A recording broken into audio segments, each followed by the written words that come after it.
আল্লাহর কোরআনের সাথে যদি অপমান করা হয়, কোরআনের সাথে যদি বেয়াদবি করা হয়, আল্লাহ পাক রব্বুল আলামিন ধরে না। ধরলে কিন্তু আল্লাহ পাক ছাড়ে না। আল্লাহ যদি কাউকে ধরে কেউ কিন্তু ছাড়াইতে পারে না, এই ক্ষমতা কারো নাই। ইন্না বাতশা রাব্বিকা লাশাদীদ, আল্লাহর ধরা বড় কঠিন ধরা। এ যুবক, তুরস্কের প্রেসিডেন্ট তখন ছিল এরকম সময় একজন নাস্তিক, তুরস্কের সরকার প্রধানও নাস্তিক, তুরস্কের সমস্ত প্রশাসনরাও ছিল নাস্তিক। কামাল আতাতুর্কের দ্বারা স্বাধীন হয়েছে কিন্তু নাস্তিক্যবাদী প্রাধান্য পেয়েছে। সৈন্যবাহিনীতেও ছিল সবাই নাস্তিক। তারা কয়েকজন সেনা প্রধানকে সংবর্ধনা দিবে, অনুষ্ঠান করবে, জমকালো একটা অনুষ্ঠান। ওই অনুষ্ঠানের ভিতরে আমার ভাইরা আমেরিকা থেকে কয়েকজন বড় বড় সেনা প্রধানকে তারা ইনভাইট করলো, ইসরায়েল থেকে ইহুদি সেনা প্রধানদেরকে ইনভাইট করলো। কারণ তুরস্ক তখন মুসলমান দেশ হলো, সরকার প্রধান ছিল নাস্তিক, আল্লাহকে বিশ্বাস করে না। নাস্তিক কাকে বলে? যে কোনো ধর্ম মানে না। নাস্তিক কাকে বলে? যে বলে দেয়ার ইজ নো গড, আল্লাহ বলতে কিছু নাই, সে হলো নাস্তিক। এই নাস্তিকদের শাসন ব্যবস্থার কারণে তারা ইনভাইট করেছিল আমেরিকা থেকে খ্রিস্টানদের কিছু সৈন্য, ইহুদিদের কিছু সেনা প্রধান। আমেরিকা ইসরায়েল থেকে তারা এই জমকালো অনুষ্ঠানে মেহমান অতিথি তারা করেছে। ভাইয়েরা বন্ধুরা, 50,000 দর্শক বসার মতো একটা গ্যালারি ছিল রে, মানুষজন জমা হয়েছে। ওই অনুষ্ঠানে তারা গান গাওয়াবে, নর্তকী আনছে বিভিন্ন ইউরোপ থেকে, অর্ধ উলঙ্গ নর্তকী আনছে এই অনুষ্ঠানে গান গাওয়ানোর জন্য। গান গাওয়াইতেছে ওই অবস্থায় একজন কর্নেল, একজন সেনা, সে ছিল আল্লাহর কোরআনের প্রেমিক। সে ওই জমকালো অনুষ্ঠানে ছিল না, সে গান বাজনা দেখার তালেও নাই, নর্তকীদের নাচ গান দেখার তালেও নাই। অন্য জায়গায় নিরিবিলি বসে বসে আল্লাহর কোরআন তেলাওয়াত করতেছিল। কিন্তু ওই সেনা প্রধান যে আয়োজক ছিল, নজরে পইরা গেছে, ডাক দিয়া কই এখানে অনুষ্ঠান হয়, তুমি এখানে কি করা? কই কোরআন পড়ি। কিসের কোরআন? কই কিসের কোরআন? কই আমার মালিকের কালাম। সেনা প্রধান ডাক দিয়া কয়, এত বড় অনুষ্ঠান, এত জমকালো অনুষ্ঠান, এত খরচ, এত আয়োজন, বিভিন্ন দেশ থেকে মেহমান অতিথি আনা হলো, আর তুমি বুঝি তোমার কোরআন তেলাওয়াত বাইরা গেল? দেখি দেও কোরআনটা তাড়াতাড়ি আমার হাতে দেও। হাতে নিল, নিয়া কয় দেখি ওই আয়াতটা বের করো। কোরআনের মধ্যে আল্লাহ যেই কথাটা বলছে, কয় কোন কথা? কই একটা আয়াত আছে না, আল্লাহ বলছে আমি কোরআনের হেফাজতকারী। কই আছে তো, কই আয়াতটা বের করো। সূরা হিজরের 9 নম্বর আয়াত, ইন্না নাহনু নাযালনা যিকরা ওয়া ইন্না লাহু লাহাফিজুন। এই আয়াতটা বের করার পর কয় আল্লাহ তো বলছে কোরআনের হেফাজত করবে, তাহলে একটু আমি আজকে দেখবো কেমনে আল্লাহ কোরআনের হেফাজত করে। এই বইলা সেনা প্রধান টান দিয়া কোরআন হাতে নিয়া আল্লাহর কোরআনের পৃষ্ঠাগুলি ছিঁড়তে লাগলো। ছিঁড়তেছে যুবক। আর ওই যেই নর্তকীরা নাচ গান করে, ওদের পায়ের তলায় কোরআনের পাতাগুলি ফালাইয়া দিচ্ছে। একটু জোরে বলেন নাউজুবিল্লাহ। মুসলমান, কোরআনের প্রতি যার মহব্বত, ইসলামকে যে মনে প্রাণে মানে, সে কোনোদিন সেটা বরদাস্ত করতে পারে না। ডেনমার্কে আজকে কোরআনের পাতা আগুন দিয়া জ্বালায়, সুইডেনে আজকে কোরআনের পাতা আগুন দিয়া জ্বালায়। কোরআন প্রেমিক মানুষগুলার অন্তরে আগুন জ্বলতেছে, ঠিক কিনা জোরে বলেন? কোরআনের পাতায় আগুন জ্বলে না, কোরআন প্রেমিকদের কলিজার মধ্যে আগুন জ্বলতেছে। বেঈমানরা চাইতেছে আমাদেরকে উস্কানি দেওয়ার জন্য, বেঈমানরা চাইতেছে মুসলমানদের সাথে পায়ে পাড়া দিয়ে আসে ঝগড়া করার জন্য। কিন্তু ভাইরা মনে রাখবা, আমরা আমাদের জায়গা থেকে প্রতিবাদ করব। আল্লাহকে আমাদের পাশে, আল্লাহকে আমাদের পক্ষে নেওয়ার চেষ্টা করব। আল্লাহকে যদি আমরা রাজি করে পাশে নিতে পারি, তাহলে বেঈমানের হাতে যত অস্ত্র থাকুক না কেন, যত পাওয়ার তাদের কাছে থাকুক না কেন, বদরের ময়দানে যেমন খেজুরের ডালকে আল্লাহ পাক তলোয়ার বানায়া দিছিলেন, ওই আল্লাহ আজও আছে, এখনো আমাদের হাতের মাটির চাকা এটম বোমা আল্লাহ বানাইতে পারে কি পারে না? এই ক্ষমতা আল্লাহর আসেনি না নাই? ভাইয়েরা আমার, যেই মাত্র কোরআনের পাতাগুলি ওদের নর্তকীদের পায়ের নিচে এসে ফালা দিতেছে, আর নর্তকীরা পায়ের তোলার মধ্যে কোরআনের পাতা নিয়ে পাড়াইতেছে আর নাচতেছে। অর্ধ উলঙ্গ নর্তকী ইউরোপ থেকে আনা, সাথে সাথে ওই কোরআনের হাফেজ আর্মিতে যে চাকরি করত, সে আল্লাহু আকবার কইয়া এখান থেকে বের হইয়া যাইতেছে আর কয়, মালিক সব সহ্য করো, কখন জানি তোমার সহ্যের বাহিরে চলে যায়, কখন জানি এই জায়গায় গজব নাজিল হয়, আমি তাড়াতাড়ি এই জায়গা থেকে বের হয়ে যাই, আমি তাড়াতাড়ি এই সেনা ক্যাম্প থেকে সরে যাই। ওখান থেকে সে বের হয়ে মাত্র কিছু দূর গেল, ভাইরে আজও ইতিহাসের পাতায় স্মরণাক করে লেখা 1999 সাল 17 জানুয়ারিতে তুরস্কের এই সেনাঘাটি সেনাবেগ সেই হাফেজে কোরআন যখন কিছু দূর মাত্র গেল, হঠাৎ করে তাকায় দেখে আসমান কমলা রঙের মতো একটা রং ধরেছে। যখনই আসমানি গজব হয় তখনই আসমানের কালারটা এই রকম হয়। কিছুক্ষণের ভিতরে এমন ভূমিকম্প শুরু হয়ে গেল, এমন এক ভূমিকম্প শুরু হলো, জমিনে কাঁপুনি শুরু হয়ে গেল। মানুষজন যারা ছিল মুহূর্তের ভিতরে এই সেনা ক্যাম্পটা একদম সাগরের তলায় দবায় গেল। এটা ছিল সাগরের পাড়ের মধ্যে আর তাকে নাই, মাটির নিচে দেবে গেল। এই সেনা ক্যাম্পের এরিয়াটা পর্যন্ত সাগর হয়ে গেল। ওই জায়গাটার মধ্যে মাত্র কয়েকটা সেকেন্ডের ভিতরে কাজটা ঘটছে। কয়েক সেকেন্ডের ভিতরে সেই যেই জায়গাটা ছিল সেনা ক্যাম্প, ওই সেনা ক্যাম্পের এরিয়াটা সাগর হয়ে গেল। আর এখানে দাও দাও করে আগুন জ্বলতে লাগলো। জোরে কই আল্লাহু আকবার। দাও দাও করে আগুন জ্বলতে লাগলো। সে আগুন নিভল, মানুষজনের চিৎকারের আওয়াজ শোনা গেল, বাঁচাও বাঁচাও করে চিৎকারের আওয়াজ শোনা গেল। ভাইয়েরা বন্ধুরা, এরপরে ডুবুরি নামানো হয়েছিল। এই ডুবুরা পানির নিচে তারা ডুব দিয়ে গিয়ে দেখছে পরিস্থিতি, যায় দেখে আল্লাহ পাক রব্বুল আলামিনের গজব। ওই মানুষগুলি যারা দর্শক হিসাবেও ছিল, ওদের প্রতিটা দেহকে আল্লাহ পাক রব্বুল আলামিন পাথর বানায়া রাখছে, মূর্তির মতো পানির নিচে পাথরের মতো তারা হয়ে গেছে।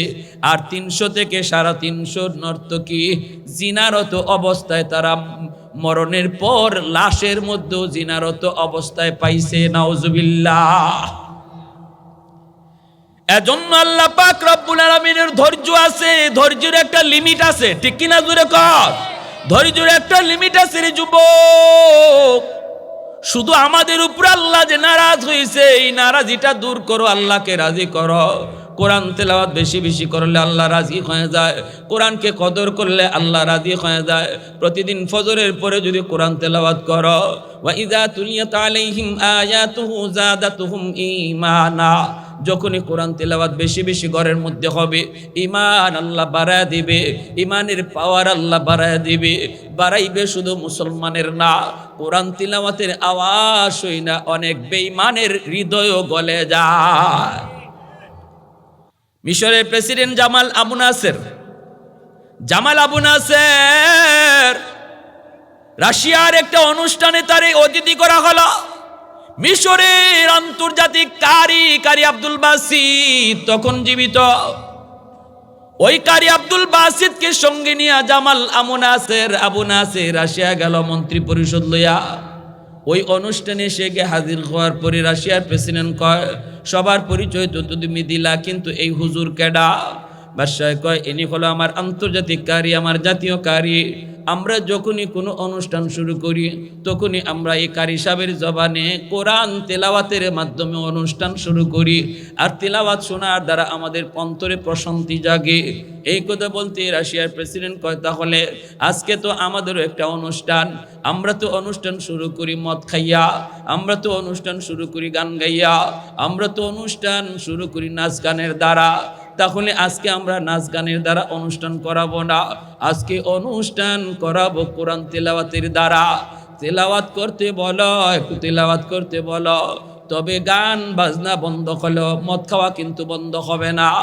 বাদশাহ জামাল আবু নাসির কয় না না, কোরআন তেলাওয়াত হবে, মদ পান করা হবে, এটা কোরআনের সাথে বেয়াদবি, এটা হয় না।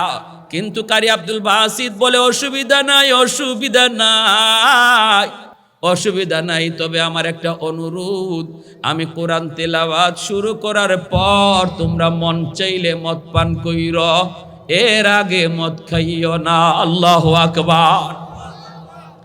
রাজি হয়ে গেল আন্তর্জাতিক কারি আব্দুল বাসিত, যেই মাত্র আউযু বিল্লাহ বিসমিল্লাহ কইয়া কোরআন তিলাওয়াতে টান দেয়, আর মালিকের কাছে চোখের পানি জড়ায় কান্দে আর কয়, মালিক আজ আমি তোমার কাছে আমার গলায় যেই পরিমাণ সুর তুমি দিয়েছো গো, ওই পরিমাণ সুর তুমি পুরাটা দেওয়ার তৌফিক দিও। আমার অন্তরের ভিতরে যতটা আবেগ তুমি দিয়েছ, আজকে তিলাওয়াতের ভিতরে আমার 100 আবেগ তুমি দিয়ে দিও। মালিক আমার কাম হলো কোরআন তিলাওয়াত করা, আর বাকিটা হলো তুমি মাওলার কাম। আস-সা'য়ু মিন্নি ওয়াল ইতমামু মিনাল্লাহ। এই বইলা চোখের পানিটা জড়ায় কারি আব্দুল বাসিত যখন কোরআনে তিলাওয়াতে টান দেয়, আল্লাহর কালাম কত মধুর, কত সুর, কত মায়া, কত জাদু। যেই মাত্র কোরআন তেলাওয়াতে টান দেয়, সাথে সাথে তাদের সমস্ত প্রশাসনের নেতা কর্মীদের অন্তর কেড়ে নেয়। সরকার প্রধান যারা ছিল, হাতের মধ্যে তাদের মত, এই মদ পান করবে। কিন্তু আল্লাহর কোরআনের তিলাওয়াত শোনা মাত্রই হাতের মদ মুখে দেওয়ার কথা তারা ভুলে গেছে রে, আর মুখে দেওয়ার কথা ইয়াদ নাই। ভাইয়েরা বন্ধুরা, অল্প সময়ের ভিতরে তারা টের পাইল তারা আরেক জগতে চলে গেছে।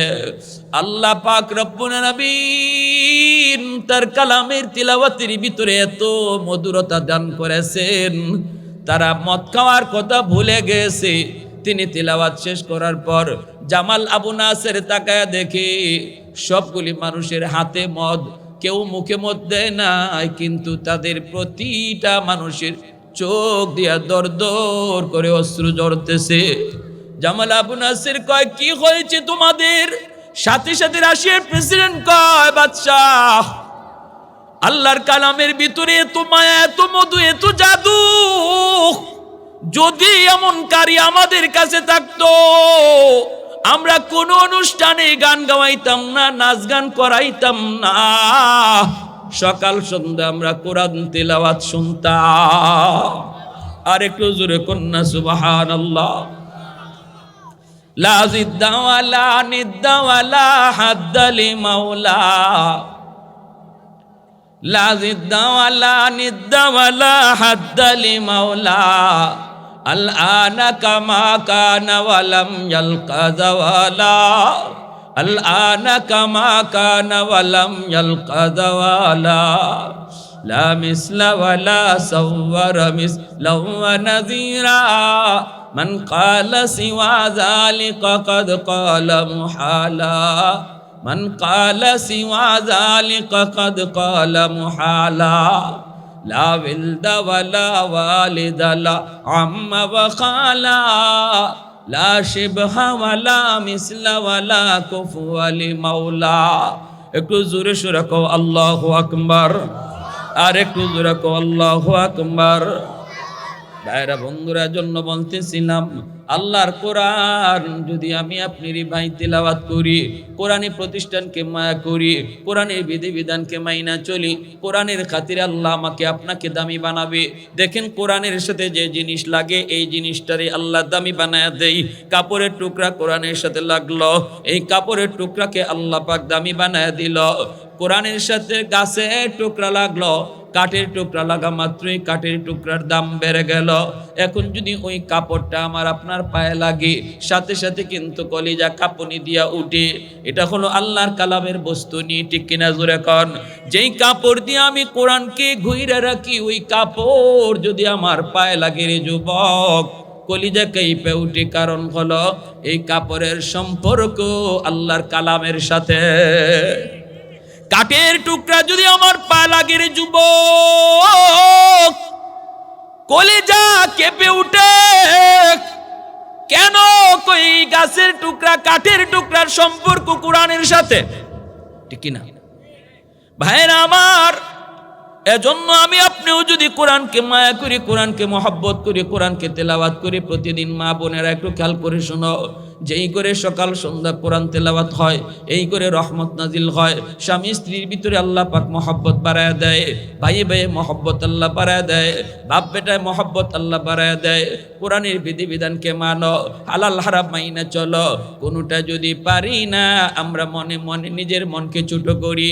বাইরে কোরআনের বিধান একটাও মানুষের ক্ষতির জন্য নয়, কোরআনের প্রতিটা বিধান হলো আমাদের শান্তির জন্য, ঠিক কিনা? জোরে কন, আরো জোরে বলেন ঠিক কিনা? বাবা মারা যাওয়ার পর বাবার সম্পদ ভাই কত অংশ পাবে, বোন কত অংশ পাবে, এই আইন কোরআনের মধ্যে আসেনি না নাই? আর একটু জোরে কো, আসেনি না নাই? এটা আল্লাহ পাক মানুষের ক্ষতির জন্য দেন নাই। কোরআনের প্রতিটা বিধান হলো আমার আপনার মঙ্গলের জন্য, আমার আপনার শান্তির জন্য রে ভাই। এজন্য আল্লাহ পাক রব্বুল আলামিন কয়, মহিলাদের অংশ তুমি ভালোভাবে বুঝায় দাও, মেয়ের অংশটা তুমি ভালোভাবে বুঝায় দাও, ছেলের অংশটাও ভালোভাবে বুঝায় দাও। কে কতটুকু অংশ পাবে এতটুকু আমাদের নিজের বিবেক দিয়ে বোঝার জন্য আল্লাহ সুযোগ দেয় নাই। আল্লাহ নিজে কোরআনের মধ্যে বাক করে দিয়ে দিছে, লিযযাকারি মিসলু হাযিল উনসায়াইন, লিযযাকারি মিসলু হাযিল উনসায়াইন। ভাই পাবে ডাবল, বোন পাবে সিঙ্গেল।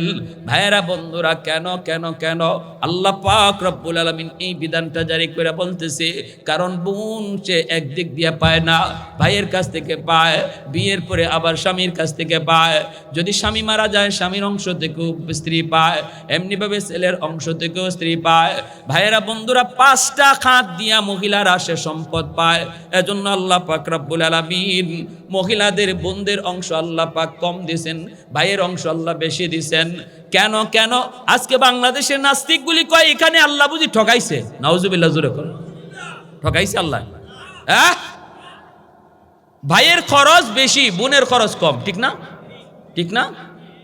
যার খরচ বেশি তারে একটু পরিমাণে আল্লাহ বেশি দিছে, যার খরচ কম তারে কম দিছে, কারণ খরচের খাত কম, তার আয়ও কম।